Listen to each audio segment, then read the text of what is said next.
ഇത് നമ്മളെ അമ്പൂരിയിൽ കുമ്പിച്ചാൽ ബ്രിഡ്ജ് എന്ന് പറഞ്ഞപ്പോൾ പുതിയതായിട്ടൊരു പാലം ഉദ്ഘാടനം ചെയ്തിട്ടുണ്ടായിരുന്നു.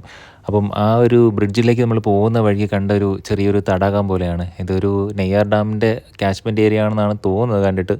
അപ്പം അവിടെ ജസ്റ്റ് ഒന്ന് വണ്ടി നിർത്തി ഒന്ന് വീഡിയോ എടുത്തതാണ്. അപ്പോൾ ഇതാണ് പുതുതായിട്ട് ഉദ്ഘാടനം ചെയ്ത കുമ്പിച്ചാൽ ബ്രിഡ്ജ്. ആ നേരെ കാണുന്നതൊക്കെ ആദിവാസി സെറ്റിൽമെൻറ്റ് ഏരിയ ആണെന്നാണ് പറയുന്നത്. കാണാൻ വേണ്ടി വന്നിരിക്കുകയാണ്. ഒരുപാട് പേരുണ്ട്. റോഡിന്റെ നടുക്ക് കയറുന്ന ഫോട്ടോ ഒക്കെ എടുക്കുന്നുണ്ട്.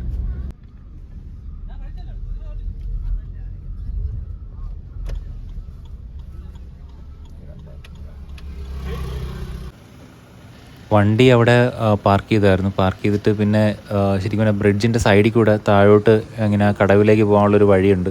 അത് ഈ സൈഡ് മാത്രമല്ല അപ്പുറത്തെ സൈഡും ഉണ്ട്. അത് ഞാൻ ഈ വീഡിയോയിൽ ആഡ് ചെയ്തിട്ടുണ്ട്. അപ്പം ഈ സൈഡിലെ ഈ കടവിൽ കൂടെ അങ്ങ് താഴോട്ട് പോയി കഴിഞ്ഞാൽ അവിടെ തടാകത്തിൻ്റെ അവിടെ എത്താം. അതുപോലെ അവിടെ തന്നെ അവിടെ ഒരു പോസ്റ്റ് ഓഫീസും ഉണ്ട്.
ഇത് മടശ്ശേരി വാട്ടർഫോൾസ് ആണ്. അതായത് അമ്പൂരിയിൽ നിന്ന് തിരുവനന്തപുരത്തേക്ക് പോകുമ്പം നെടുമങ്ങാട് ഷോർലക്കോട് റോഡിൽ കണ്ടതാണ്.